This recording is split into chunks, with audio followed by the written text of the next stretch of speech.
Bonsoir, bonsoir, bonjour. C'est Congo News 24. Bande Konanga, comme toujours avant de commencer notre émission, nous disons merci à Dieu. Nous disons merci à nos chers abonnés et téléspectateurs qui nous suivent partout dans le monde et en RDC. Bande Konanga, soyez les bienvenus. À la une, élection de gouverneur Bandeko. Na Tanganyika pour remplacer Zoé Kabila, tokoyoka nini oelekaki kuna na gouvernorat ya Tanganyika. Et puis tokoloba si président Seni ndenge azotambola pour le moment azana Guadeloupe. Ndenge nini masolo ba gouverneur ezosalama. Alors tokodéveloppa en émission na biso.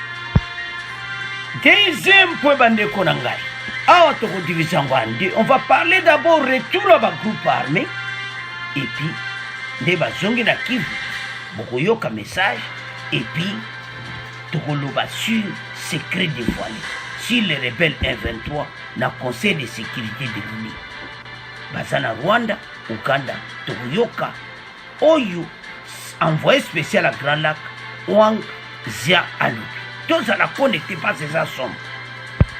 Alors, chers téléspectateurs, émission de M. Bandi et committant auto solo à ma solo à ITC. Yebsa Bandi ko place bazete bisognos tozala tout autour à Congo News 24. Passe ma solo les assombres. Déjà, premier point, ça chauffe au Tanganyika. Élection de gouverneur pour remplacer Zoé Kabila.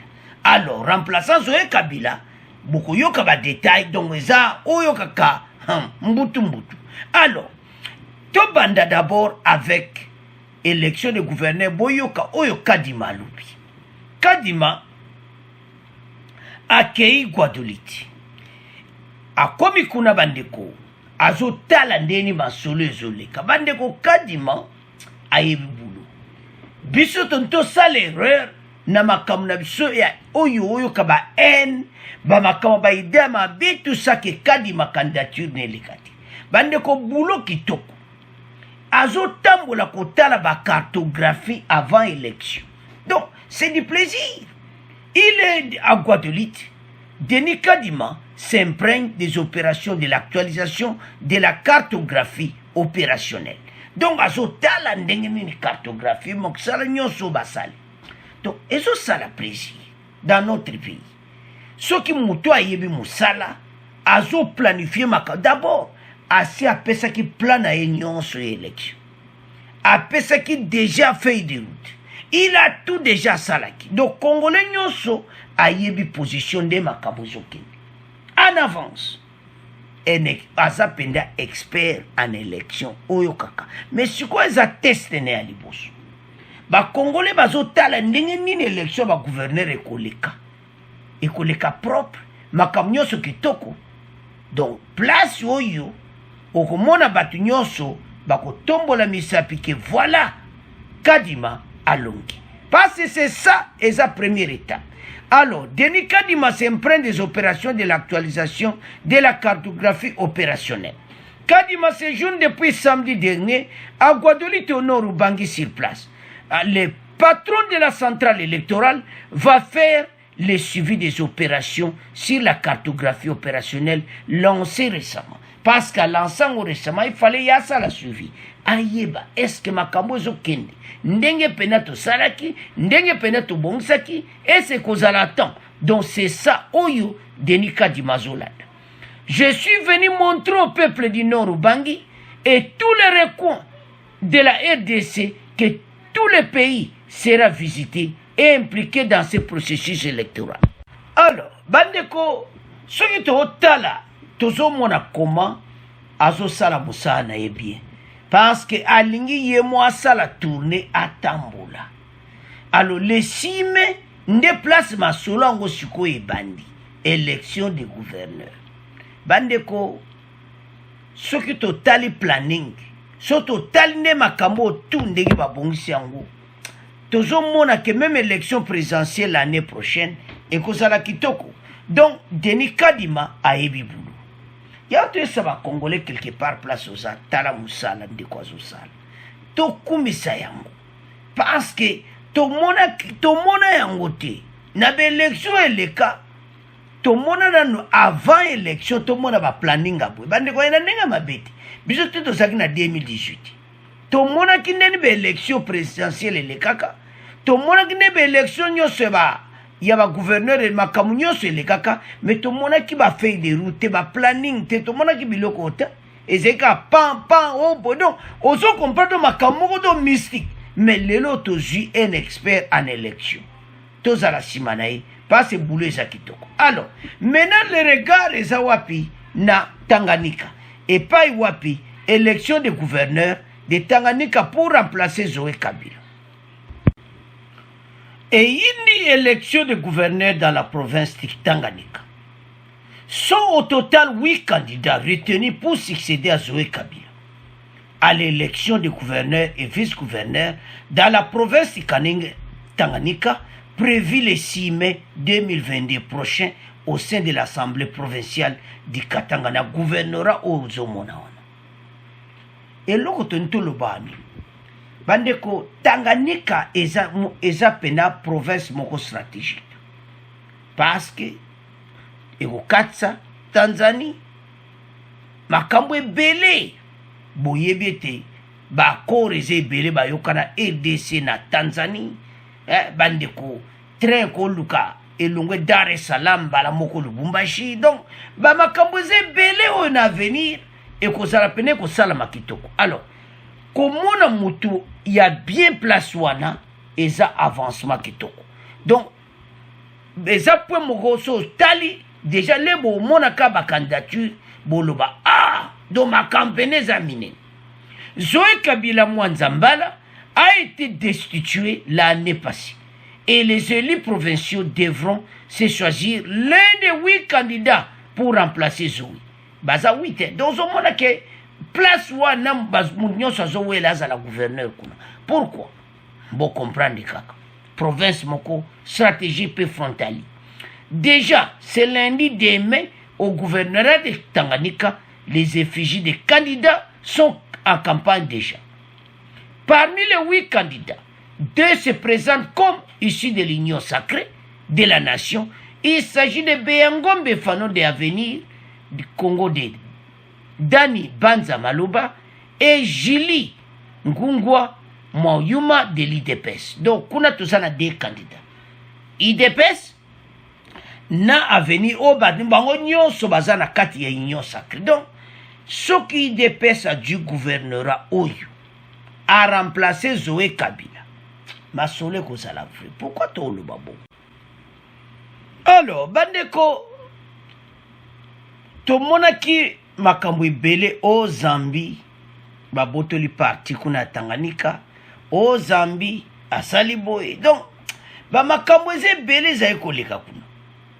Et so senga, to zana gouverneur moko azala wana, oyo eko sala vrai que makambo yo to e sala mal sujuti boso mona te ke makambo ngo e diminuer to passer moi ba temps moko mona kaka incursion bata Zambie kutu mai wana koda Tanganyika to vivre ba scénario na ba scénario to yeba kite so makambo ngo nani asaki ko sala ande ko makambo to lube ya siri. L'homme kana tongo boy parti à Tanganyika wana côté wana eza côté à Zambie. Nana zo sala makambo oyo. Donc ozomona kaka d'autres ça kana problème chaque fois.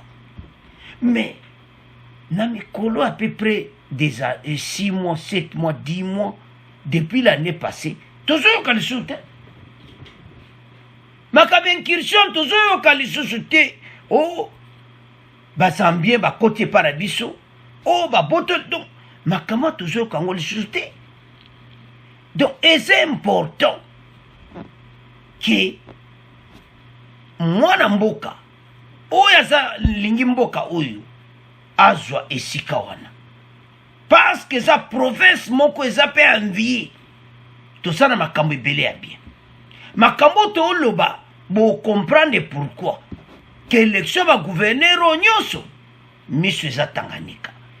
Parce que tout le monde makambo eleki kuna. mais lelo tomona yango lisusu te. Alors moto a bien kozala wana tokokontinue na silence o nyonso toyoka lisusu te mai wana biso kuna ngambo wana eza ngambo ya Zambi boye na boye balimite wana to makambo ebelebele. Me tala makambo yango esili siko totunana siko makambo wana ya parti wana Tanganyika ekomi na Zambi boye na boye makambo wana ewutaki wapi? Pourquoi eza lisusu te? To comprendre. Alors, parmi bango bazowela poste wana toza na IDPS et puis toza do union sacrée tozo souhaité que bazwa province wana. Après cette étape, les élus provinciaux de la province de Tanganyika seront au jour le 6 mai 2022. Maintenant ba tchétché ba effigie na bango partout na kati ya gouvernorat pa batu ba ya voter prochain pour se choisir les remplaçants de Zoé Kabila, Mwanza Mbala. Donc, le 6 mai, à partir de wana déjà, tokoyeba déjà na ba sondage, nani a remplacer Zoé Kabila. Selon le programme de la Commission électorale nationale indépendance, les candidats seront devant les élus mardi et mercredi pour présenter leur projet de société en séance plénière. Donc, mardi, na mercredi, ba candidat nyonso tolo ba campagne bandi. Mais bande ko loi électorale makambo ebele et salami que ba mbongo ba biloko ebele ba pekisi. Donc nde ba ke de campagne ba laksa ba projet ba ko sala. Même na Congo central. Donc partout mwana nsemi pe na Congo central pe kuna so candidature n'est pas maintenue yépe akuta. Donc bozo comprendre partout tokoye bandeni makamangwe koleka bande ko ifale ka élection e salama ba gouverneur oyo bazalaki ba ponaki bango mutu nyoso ayebi na ye. Ils ont été choisis ba tiaki bango kotia. Maintenant tozo ba gouverneur oyo élection eleka malamu et puis tantôt comme en 2024 après élection présidentielle tokoyoka pe élection ba gouverneur makambo yo kozala suti. Alors bandeko toyo souhaité que union sacrée azwango eza bien pour toyoka lisuti parti la biso batu bakotaki bayaki. Donc bon comprendre kaki ezaki mobulu. Mais maintenant que kimio ndenge eza kuna yake toyoka lisuti makambo wana et continue. Alors union sacrée a joué la biso Tanganyika. C'est à ce point. Tout qui premier point, tout comme qu'il y a un deuxième point. Alors, bande konanga to comme na deuxième point na biso. Avant même tous les canaux secrets dévoilés sur les rebelles M23 au Rwanda, Ouganda, par Wang Xian parce que bande ko zaki interview. Ya ko sakanati. Mais avant to kene na yango, to ko kende, to ko bandana, je m'excuse, na retour ya ba groupe armé. Tokenda na retour à groupe armé, bongo après tokende na secret dévoilé. Alors, bande ko retour des groupes armés à l'est. Message du président Kenyatta Fachi. Fait de consultation à Nairobi, le président Uhuru Kenyatta et Félix Tshisekedi appelle les groupes armés à privilégier la paix. Message il a dit bangoti na Kivu parce que pour le moment bazongi. Alors, presse présidentielle, misaki moi message oyo. Les chefs de l'État, Félix Antoine Tshisekedi et son homologue Uhuru Kenyatta, ont échangé par visioconférence avec des représentants des groupes armés. Quelques messages de Yokaki, sur Toyoka, moi, bref, kaka, ndenge nini message, on passe pour le moment, ba groupe armé, bazana Kivu, bazongi, bazo raisonné, nde bakozonga dans 2 semaines. Batire de ficelle pe bakoluka na tawana kokotsa malube pa na bango mais bango baza na position oyo basolola ki na bakambi bande ko nyonso boza na Nord Kivu boza na Sud Kivu, boza na Ituri, bozolanda émission maloba oyo tontotia eza message oyo en bref ndenge baloba bino na tamulai mais oyo eza bref nango po bino ndenge bozongi batire de ficelle baya nsima na bino te baya kopesa bino makanisi mabe te eza pour l'intérêt ya pays ntango bozonga dans 2 semaines botiki makambo nyonso oyo nyonso groupe armé loko moko te akozala su na zamba ba Codeco groupe mususu wana IPFC kutu badeklaraki ete bango il fallait bazala bango kutu bazo se plaindre que bazalaki na posa vraiment bazala présent mais bazwaki bainvitation te alo bazosenga ke bango dans 2 semaines mpe bakozala Codeco. Alors M23 mpe lisusu po tozoya na dossier na ye yepe basekre bimi M23 mpe azosenga sikoyo aya me bokoyoka pwe oyo ya M23. Alors toyoka sikoyo ndenge bazongaki na Kivu message ya président Kenya na Swahili extrait nango pe bref message ya Fachi bongo to avancer l'émission na biso. De Nairobi, les délégués de 18 groupes armés de 2 Kivu et de l'Ituri qui y ont pris part sont de retour au pays depuis le week-end. Lors de la clôture mercredi dernier, le président congolais Félix-Antoine Tshisekedi et son homologue kenyan Uhuru Kenyatta ont appelé ces derniers à privilégier la paix et la cohabitation pacifique. Bernard Nyangi revient sur le condensé de ces messages. La RDC est potentiellement riche, a dit le président Kenya dans son mot de clôture de ses premiers pourparlers mercredi.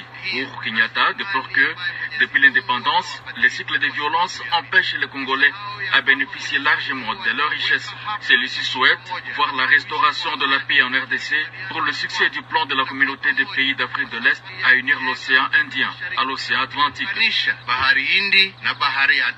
Et pour sa part, le président congolais, lui, a appelé les groupes armés à adhérer au processus PDDRCS. Félix Tshisekedi dans ses propos recueillis par la presse présidentielle. Nous ne devons pas nous faire la guerre pour des questions de terre ou de communauté. Nous devons combattre toutes ces considérations ethniques ou tribales parce qu'elles nous empêchent de pouvoir réfléchir sereinement à notre développement. Aidez-moi à vous aider et vous serez entièrement satisfait de la reconversion qui vous attend à travers le processus de DDRCS. Rappelons que le premier round de pourparlers du 23 au 27 avril a été facilité par le président kenyan Uhuru Kenyatta en présence des observateurs du Rwanda, Ouganda, Burundi, des Nations Unies, de la CIRGL, des États-Unis et de la France. Goma, Bernard. Alors, bandeko tolandi message ya ba président nyonso mibale ndi bomoni bango wana bateli message wana eza message moko osaka te en bref presse présidentielle bapesi yango mpo bagroupe armé mena baza na Kivu. Alors wana biso nyonso ndenge elekaki mboka RDC eza na barichesse tolandi président Kenya. Bandeko président Kenya aza moto oyo Fachi fa kangamane makasi parce que yende akoyede makambo nyonso bavoisin batikali bango nyonso toza na confiance à 100% pa na bango te parce que bokoyoka tozoya na deuxième partie oyo eleki na conseil oyo président ya Kenya azolika masolo nyonso esila nango ka ndenge wana esili nango makamba force te ekozala te parce que toza na confiance me ya bavoisin oyo te tosouhaite makambo eleka ndenge wana. Alobi ke RDC eza na mboka moko riche mais moi peuple congolais a bénéficié na richesse wana te pona makambo ya ba groupe armé tozobenga oler moko buzoba na ndenge emikotsaki bana na biso na kati ya zamba. Tout a été mal et démarraki kitoko te eza mawa bao bazalaki 20 ans au pouvoir effort esalamaki nde tozomona oyo te mboka na yo kaka mboka na yo okozala na susi ya makasi bandeko basalaki 20 ans au pouvoir question biso tokotuna ese bameka kosala effort oyo basalaki ke bato bakutanaka bazwi bato na bango bakoti bango na arme balandelaki yango pourquoi ese retourne lisusu makambo abo eza mawa me wana basekret ya kobima apres me leo tozoyesa bandeko eza nini ke dossier oyo ya bandeko oyo ya bagroupe armé na kati ya zamba ndenge bakomaki ebele batire de ficelle baza ebele basekret ebima eza ebele bato ebele bazali nsima bagroupe armé oyo bajeune base retrouve na kati ya zamba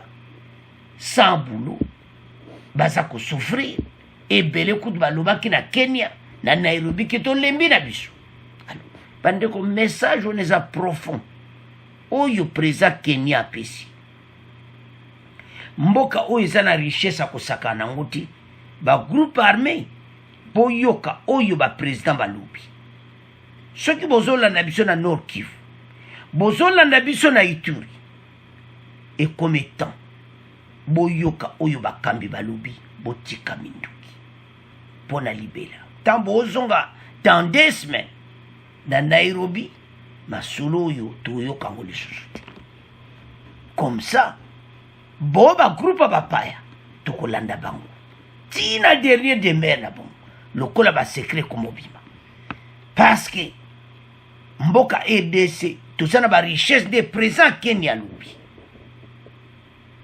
esalaka mawa bandeko osalaka ntango ozoyoka président Kenya ndenge alobi wana esalaka mpasi mpe mawa komona comment peuple congolais azobénéficie na barichesse na ye te likolo ya bagroupe armé Fachi alobi yango clairement ke boyede mpe biso tokoyede bino c'est-à-dire bokota na DDRC parce que message monsieur ebimaka libanda ya mabe message ya vrai yango bokota na projet ya DDRC ebele bazozwa message babalusi yango bakomisi yango banégociation awa baza po batire bagroupe armé batika baarme bakota na projet wana ya DDRC mena baprésident Kenya bakoti na masolo oyo makambo ekokende yango bien parce DDRC wana ebandaka mezalaka pena activité boyebi keler wana Fachi akoti na pouvoir azalaki ensemble na bandeko ya FCC ça n'a pas marché tout ekoti mobulu Fachi a déboulonné Fachi a quitté maintenant le bazalaki ensemble DDRC kwa kotambola te bandeko situation ya bagroupe armé eza très complexe mais solution ya kokenda na nzela ya kimia oyo bamemi eza kitoko parce que tala président Kenya ta ndenge azoloba mpo na richesse ya mboka tolandi biso nyonso mboka oyo ekoevolue soki makambo esili yango toyesa bakongole nyonso message eza clair ete bagroupe oyo soki batiki kitoko alors sikoyo tokoma okende na oyo ebomi mboka secret dévoilé oyo ya rebelle M23 alors bandeko na ngai tokomi na point oyo ebomi mboka secret dévoilé sur les rebelles M23 au Rwanda Uganda bandeko makambo oyo depuis ebandaka bavoisin na biso bawangana na bango Rwanda aleka publiquement que non mais awa tokoyoka envoyé spécial na Grand Lac akei na ce conseil de sécurité de l'ONU kopesa rapport na ye ndenge M23 bazongi et tout ça parce ye atambolaka ayibi ayaki awa na EDC ake Rwanda ake Uganda après azongi na conseil de l'ONU Arrivé au Conseil de l'ONU, apesi rapport. Français bankolo songi, interview, wow. Question yango wana, eza mulai me, question to tika muke, mweto tia question nyonso ezati. Dans votre rapport, vous déplorez la réinsurgence du M23 à l'est de la RDC. Et vous rappelez qu'en 2013, ce groupe s'était engagé à ne plus reprendre les armes. Qu'est-ce qui n'a pas marché selon vous? Batuni Wang Zia question. Andeko, et c'est grave. Nayebi te tant ya lobby yango. Il a même utilisé le mot clair que Azako avoué. Mais Bango Basaiko Wangan, il a dit ceci. Si aujourd'hui on assiste à la résurrection du M23, c'est à nous de voir comment renforcer davantage la confiance politique entre les différents pays. Donc, le pays wana nyonso, donc ce qu'on lobby en clairement vous comprendre que confiance politique il faut renforcer. Exactement. Parce que bamususu hypocrisie zana kati azolakisa yo côté au face côté kuna bazana face mususu. Faire un état de lieu en ce qui concerne par exemple les rapatriements, la réinsertion, le retour à la société. Il faut avouer qu'aujourd'hui, que ce soit en Ouganda ou au Rwanda, il y a toujours les anciens ex-M23 qui attendent le rapatriement et donc il doit y avoir un effort plus conséquent. Bazakuna. Zomona. Toso kama babimi wapi? Bazakuna. Batangi ka Rwanda te, batangi na Ouganda. Interview na sali, envoyé spécial à Nations Unies na Grand Lac Wang Zio. Soke pa ba français okomona yango ndenge nini na media na bango okomona clairement interview wana en intégralité. Mais bango bazali ko wangana. To comme ce qu'on a pour wana. Et pas na biso ba 1-23 bazati. Biso to supportaka bango ti. Baza kutu ti. Mais motu nyonso ayebi ke na 2014-2013 bakendaki ndamba ke Uganda ndamba ke Rwanda. Et maintenant toyoka mbala moko babimi bakomi na kati ya RDC na Runi na Tchanju na ngomba wana ya Ruchu. Botala problème bandeko ba voisin tozana bango. Foto za mayele na bango na makambo nyonso ndenge zoleka. Parce que oyo balobaka que l'heure est grave ya solo. Moyen ya kopesa bango confiance ya 100% esati. L'envoyé spécial l'a bien dit. Bisotou Tokotanga, il faut avouer qu'aujourd'hui, c'est que soit en Ouganda ou au Rwanda, il y a toujours des anciens ex-M23 qui attendent le repatriement. Donc, il doit y avoir un effort. Mais bisoto ça, c'est envoyé spécial Yaoundé. Rapatriement, na bango ba yosani na EDIS, ceux qui basaba pa. Plat yangwana DDRC Fachi a touché pour mon kitoko. Ba groupe armé nyonso ba koleka na PDDRC réinsertion. Ba kota kuna comme ça ba ko checker moko na moko. Ba wuti kuna est-ce que baza vraiment bande kona biso? baza koexprime baza vraiment bandeko na biso. Oui, soki alobi swahili est-ce que baza bandeko na biso? Oui, aloba français est-ce que baza bandeko na biso? Botala situation bandeko a DTRC ntango okota boyeba bango bien. Me mutu oyo aza ne mopaya bazwa ye batie na avion ake mboka na ye paske basekret ebimi ke baza mélange. Soki tocomprendre bango bazodepose mpe baarme bango mpe bazozonga. Bokoyoka kaka ye ka mutu alobi ke M23 mpe akozala na Nairobi dans 2 semaines. Bandeko Fachi azovivre na bavoisin oyo baza na hypocrisie.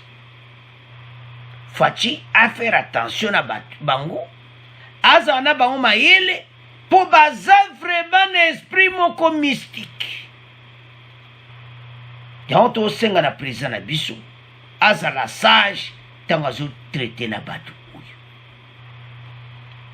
Yango président Kenya aza koinsiste ke bagroupe armé batika parce que lelo soki balobi ke basala force régionale congolais moko te akolinga armée rwandaise batia makolo na RDC. Congolais olinga ngo te révolte totale. Fachi ayeba ke tokobolinga jamais présence na bango na mboka na biso oyo basi basala baincursion esi esalama masolo wana esi esila. Donc tolingi su komona yango te eloko biso toa na besoin nango ezaka ake makambo oyo ekoma esila. Interview ebimi pamba ti c'est aujourd'hui tala yango okomona na chaîne ba français batia. Mercredi soir, voilà question, deuxième question batuni. Mercredi soir, un premier round de consultation entre Kinshasa et des groupes armés locaux s'est achevé à Nairobi. Mais les rebelles M23 ont été écartés de ce processus. Est-ce que ces consultations ne perdent pas de leur valeur sans ces M23? Boyoka réponse naï. Ce que j'espère, que ici, quelques semaines, avec quelques contacts, on pourrait reprendre ce dialogue avec le groupe M23. Abi Bango Pay, Bakozala, parce que Bazozonga dans 2 semaines. Si je comprends bien, Babengana ki Bango, parce que Bango Babane Sukobunda, entre-temps, Bazosola na Bango. Donc M23 Pay, Basakozonga Kuna. Les Français ont une question moko clé.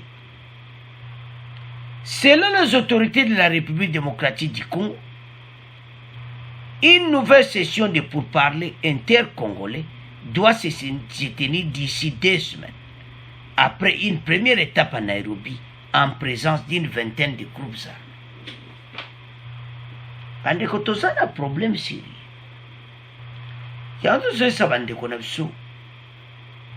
Mboka oyo po ekoma kimia, il faut makambo oyo esila. Bango moko Nations Unies tolandi wana botanga question alobi abi bango bazozala en contact na ba M23.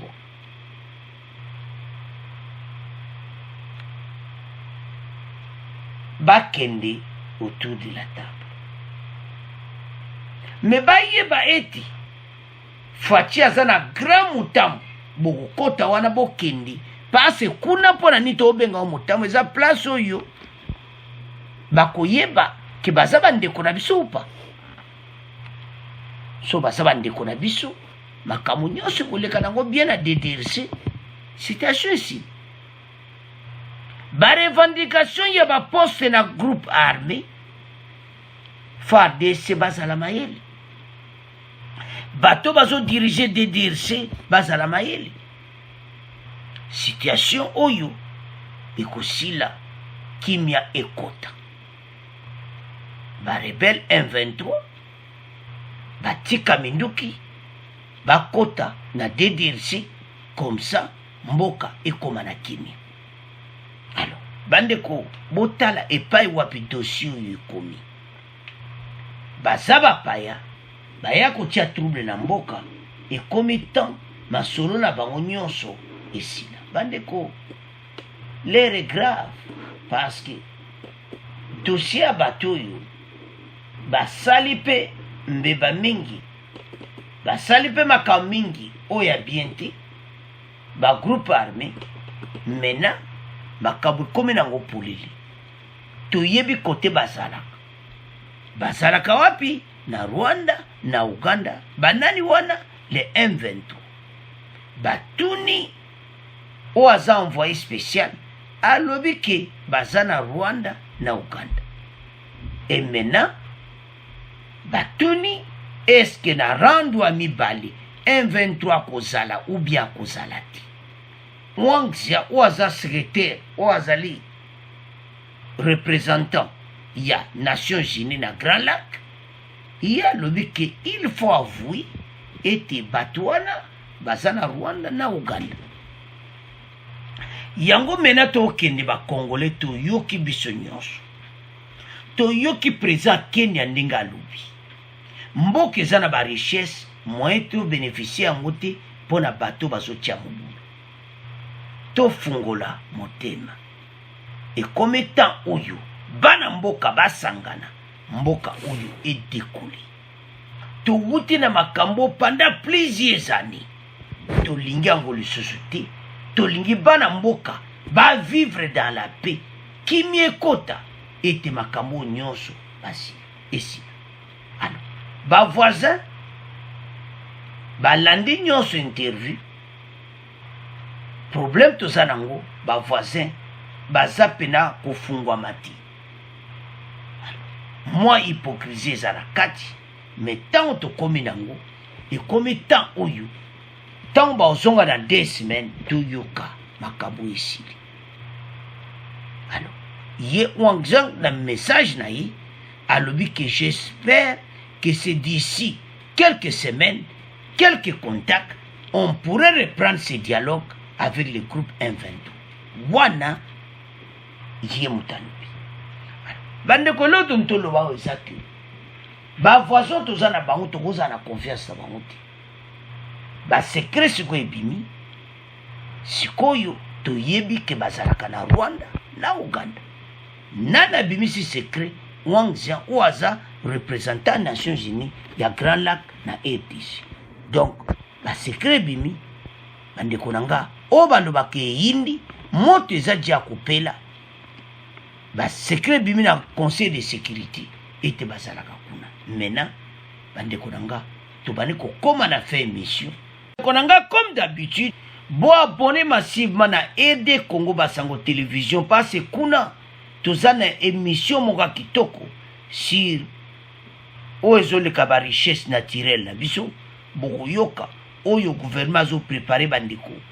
Donc soko silisiawa dans 1 heure du temps kende na RD Congo Basango télévision okolanda yango. Alors bandeko na ngai, c'est à ce point que comme clôturer mission, bon abonner massivement Congo News 24, bon joindre Bissot. Au revoir, à la prochaine.